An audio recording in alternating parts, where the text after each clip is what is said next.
Verse 605. When this entire world is regarded as concatenation, as nothing else but concatenation, then the mind gains tranquillity. So concatenation is a new word which appeared a few verses back, and is describing how we construct our reality. Concatenation is the result of our search for understanding. It's about joining things up, about associating things with each other. It's about creating patterns. Creating patterns is our fundamental human activity. Although some people might prefer to talk about discovering patterns. Discovering patterns.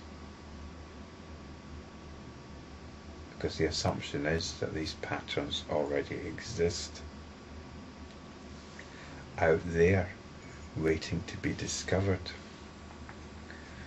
It's one of the debates about mathematics. Is mathematics, does it reflect the external physical world, or is it simply a creation of the mind? Is mathematics discovering patterns that are out there, or is mathematics imposing its own patterns out there, rather like the patterns of the constellations? Do the constellation patterns actually exist? Are they somehow objectively real? Or are they simply creations of the human mind? I think at this point it probably makes no sense to be talking about out there or in here, to be talking about the physical world or the mental world. Certainly from a spiritual point of view, this distinction no longer applies. When everything is regarded then as concatenation, as mental activity, or pattern finding activity, then we can relax. In the previous video I talked about how these teachings are directing us to stop investing our attention in the external world or in our own world of thoughts, ideas, imagination. Well, in this verse we're being told that it's all a process of concatenation. It's rather like the advice given to the dying person in the Tibetan Book of the Dead. When you die, apparently there's going to be all these visions, many of them quite terrifying, and the advice given is to recognize them as constructions of the mind. They have no objective reality.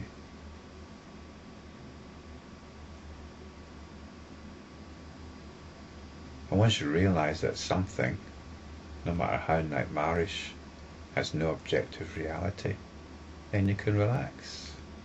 You can say, oh, it's like waking up from a dream and saying, oh, it was only a dream, only a dream.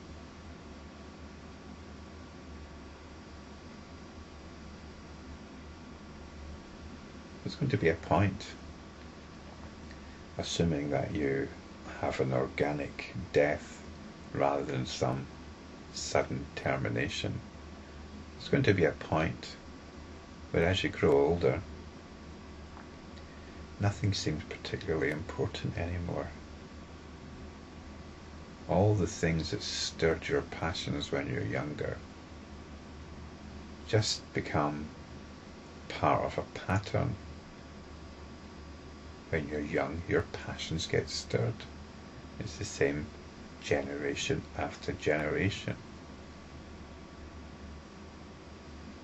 And you believe in the righteousness of your causes and your beliefs, and you want to change the world accordingly.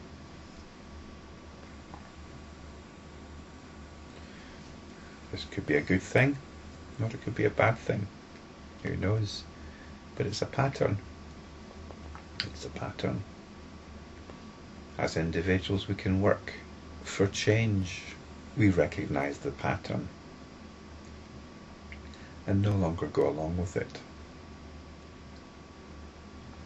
We no longer go along with it in terms of investing it with the quality of truth. We continue to act, but without conviction.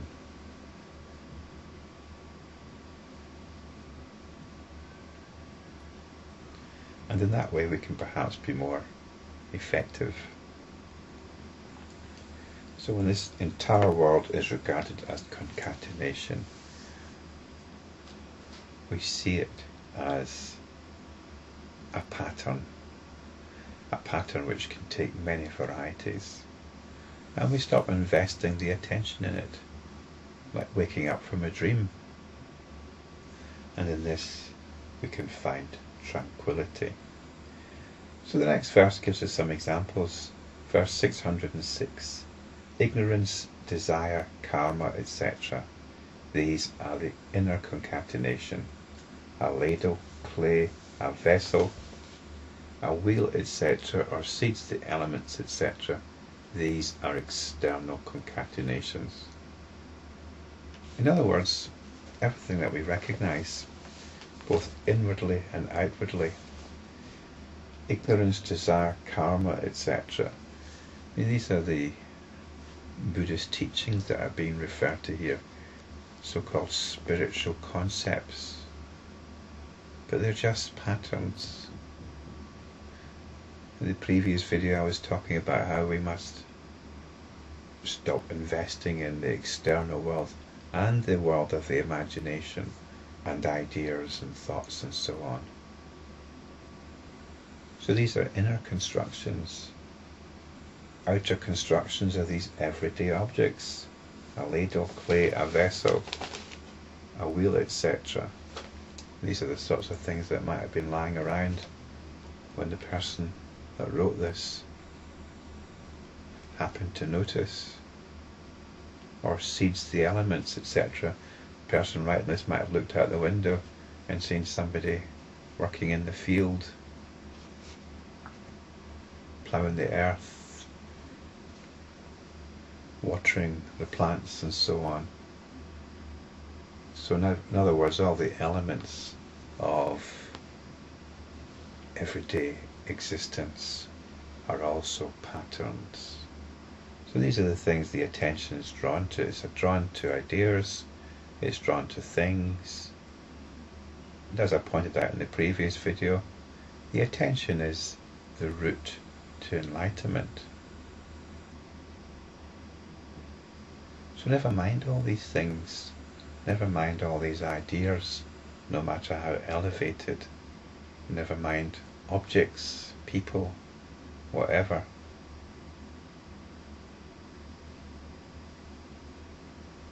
Look at what the attention is being drawn to. Examine what the attention is turning to right now. It might be attending to my words. It might be attending to my appearance on the video. It might be looking at the timeline, wondering how long I'm going to go on for. Or you might be thinking about what you're going to be doing next. Or perhaps you might want to look at one of these other videos.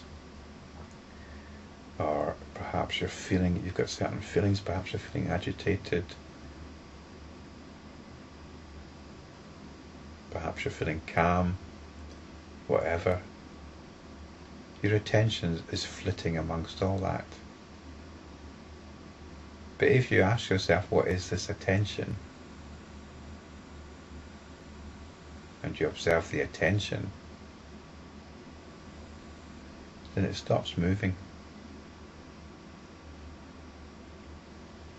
It stops moving.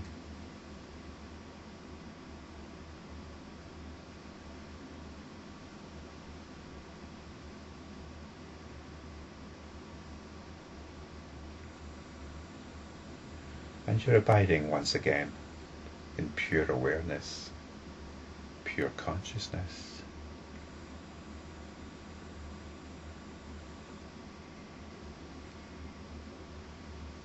Enjoy it.